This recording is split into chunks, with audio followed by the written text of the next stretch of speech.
Hello, hello. Good morning. Welcome or welcome back to the channel. My name is Kat. This is Kat Sloops and Lore, and this is day 10 of Vlogmas. Why are you whining? Because you're already done with it? You still got more on there. So, today is Sammie's birthday. She just turned 10. No, 5. My God. I had to take a nap after work today. Maybe I should have slept longer. Things on the agenda today. We have to go visit Mom. We're probably going to pick her up some lunch. Just to be a little nice. Don't come for me. I am now working on a scarf. I know, another scarf. But I'm using the Blossom Cakes in the color Crocus for my niece. I haven't shipped out the dinosaur yet, and I figure I wanted to look into how long to make like a children's scarf, because she's in Pennsylvania. It's going to get kind of chilly there, right? And so I figured, let me do a quick little Google search, figure out how many rows typically a child's scarf is, and I can put it together with her blanket and her dino. Ship it all together, right? I feel like a child scarf should be easy to knock out. If I get it done fast enough, maybe I'll do the same thing with a hat. And so she can have like a hat and scarf set. I may be brewing with that. We'll see. I just downloaded this app from the App Store called Easy Nitty Row Counter. You could pay like $4 to have unlimited access for it, and I'm like, $4? Got it. If you're gonna help me keep track of things, sweet. How seamless is this? Because I currently have this little notebook. I love it because like it feels like suede. And then it's got these pretty little like flowers and everything printed along the sides that I've been keeping like little notes about my projects, right? So I'm just like, I've got 11 rows in so far. So I'm hoping this will help me keep track. I have this bad habit of just writing what stitches I use in the project and then not giving two craps about how long it actually is. So, I'm going to do my darndest to make an effort to pay attention to how many rows that I put on this. And then we can also see how long it's going to take us. I really want to do, what is this?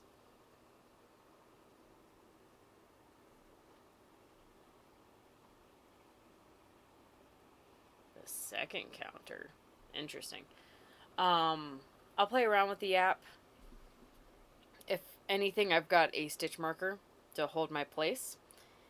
And yeah, let's see what we can do about getting Sammie a scarf and maybe a hat to go with her dino and her blanket.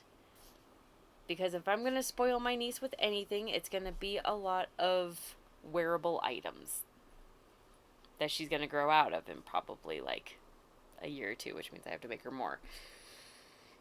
Yarn buster, right? I'll check in with you guys in a moment. Okay, so I'm checking in because it's 12:45 now, and I need to start kind of looking at getting ready to leave. Apparently they were working on my sewage line, so I've had to alter my plans a little bit. So, that was fun. Alarming. I'm surprised they didn't, like, tried to notify us that, like, they were going to be working. Anywho, so quick little Google search. I put in about how long should a 5-year-old scarf safely be, because then I also remember that children love to get into things, and I'm like, I love my scarves long because I want it like a blanket around my neck, right? So they're saying that they should be on the shorter end, but roughly like 36 to 40 inches long, which I'm like, okay, after getting some knitting in, and this app is very seamless. I love how, like, yes, it's giving me a moment to, like, slow down, click to add a row, and it's got 2 row counters, right?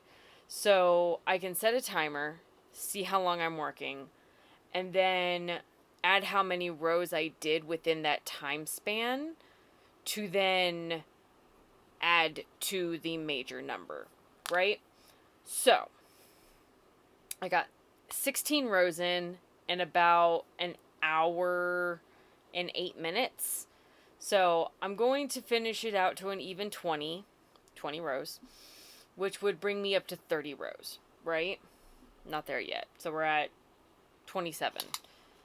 And I also checked about how wide it should be. They should be about 3 to 4 inches wide. Hers is going to be 8 inches wide because I started this before looking into how long they should be, right?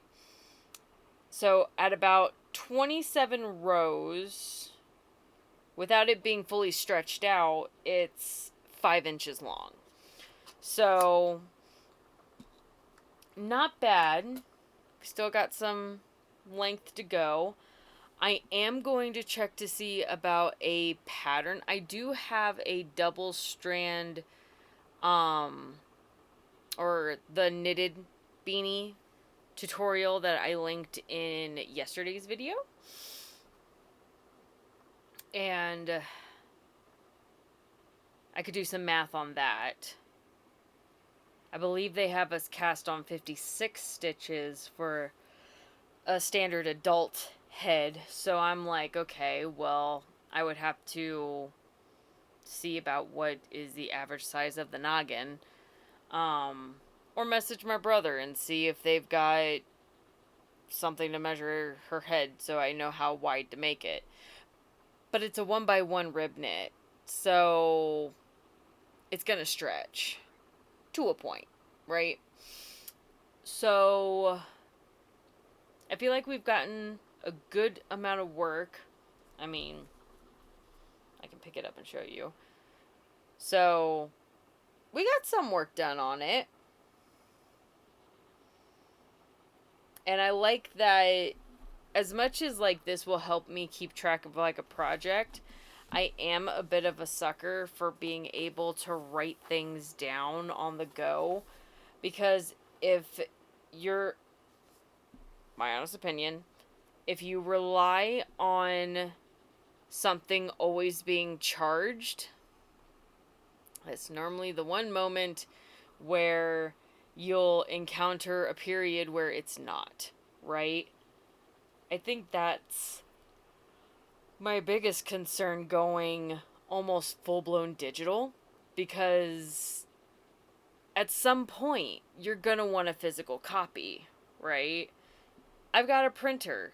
If there is a pattern that I really like and for whatever reason my laptop was dead and I couldn't get to them, I like having a printed version of it. Sure, black and white, but if something were to happen and I wanted to knit or I wanted to crochet,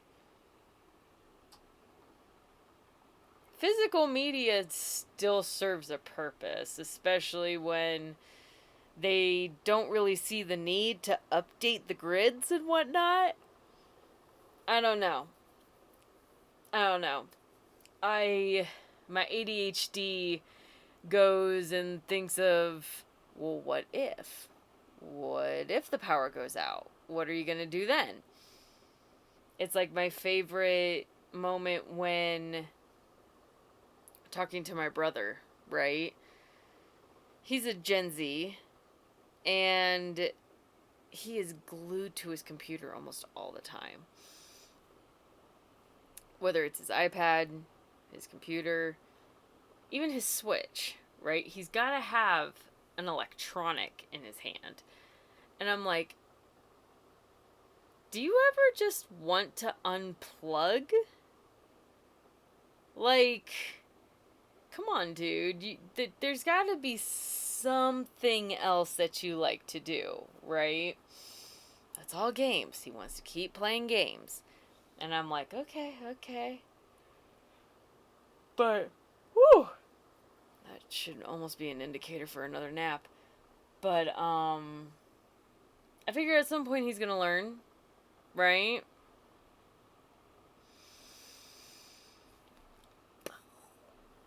Hopefully, he kind of figures it out before he's like, I literally have nothing else to do. What am I gonna do when the power goes out for a few days?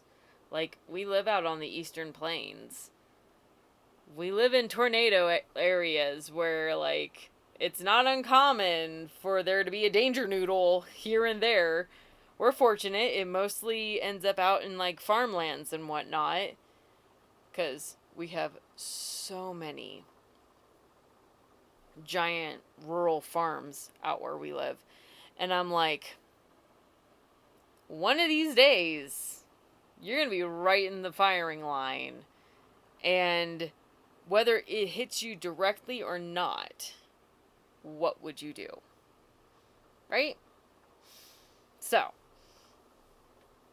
that was kind of a morbid thought, but I always kind of have been living by the mantra of prepare for the worst and hope for the best, right? If you think someone's going to do something stupid, they more than likely will. So, being the eldest child and the only daughter, most of the time I'm trying to put up walls or buffers, more like buffers, so that they can go charging into the wall. Be like, that's gonna hurt. I don't recommend it. But they do it anyway. So, sometimes they just have to. They're like, oh, wow, yeah, that sucked. I went, why would I lie to you? So, maybe they just don't trust that I would be that honest with them. Be like, dude, I'm allergic to pain. Why would you do that? Like, I'm re-experiencing that through, like, osmosis. Stop it. So, it's 8 inches wide. Worst case scenario, she can fold it to make it 4. So, 5 inches in, we got, 31 inches to go?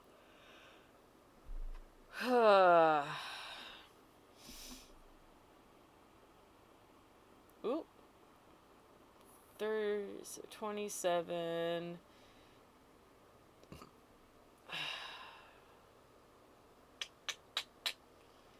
Can this, like, reset? Yes, it can reset. Sweet. Okay. So, I'm going to take a little break. My wrist and my forearm was starting to get tight. So, I am going to take a pause, see what all needs to be done, what all needs to be gathered, get changed, probably throw my hat on. I feel like today's a hat day. And maybe make myself a cup of tea. We'll see. Or finish my water. I really need to finish my water. Hydrate. Okay, final thoughts. I went ahead and logged, you can't really see it, but I logged today's little findings. So I did 20 rows for an hour 25 minutes. I feel like that's not bad. You know, working with my tendonitis and probably going into my tennis elbow.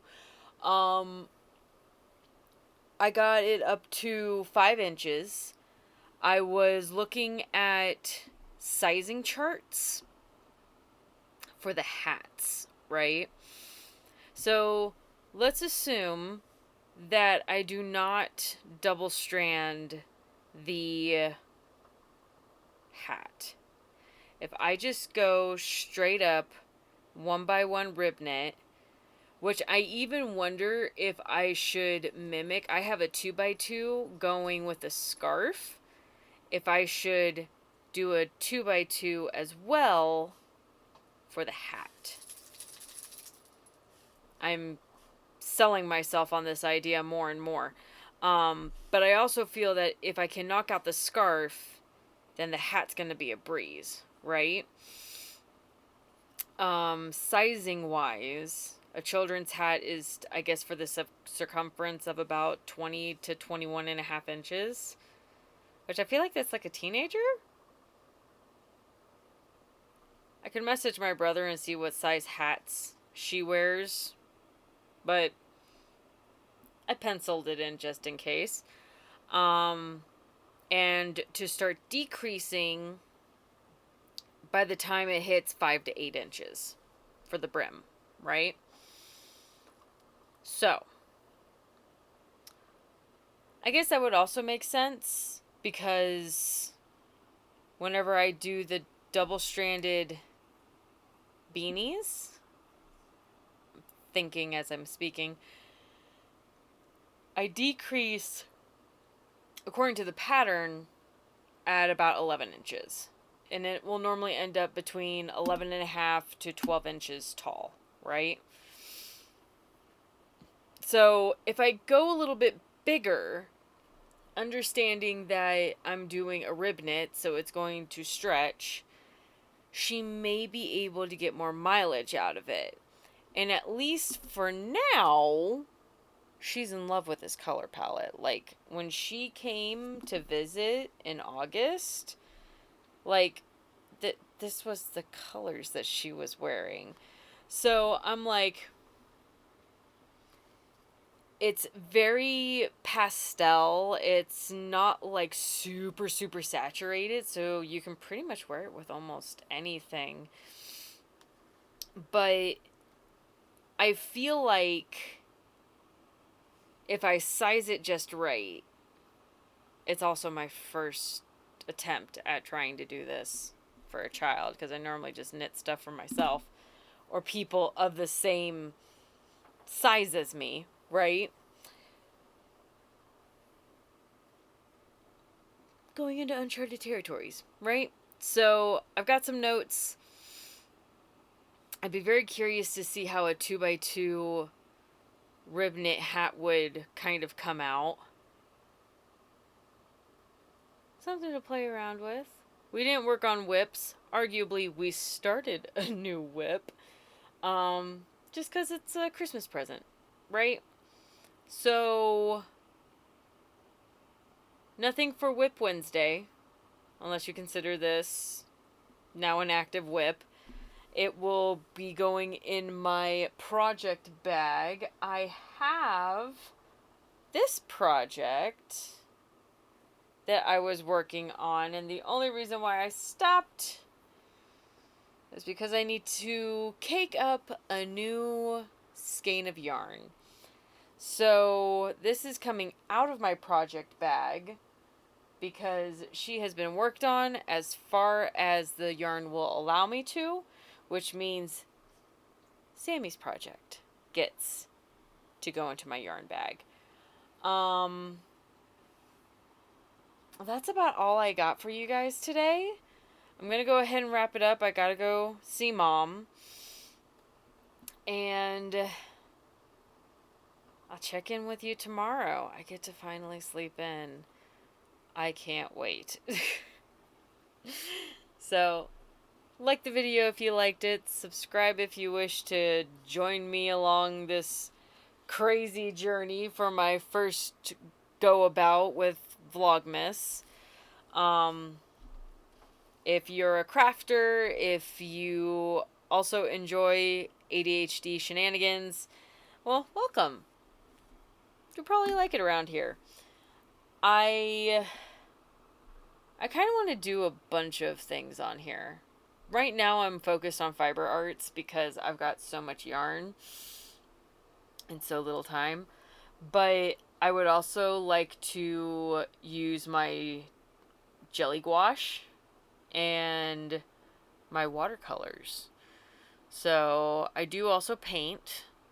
I would like to eventually get myself to the point where I start scanning all my art into, well, scanning it with my printer, and then maybe selling prints.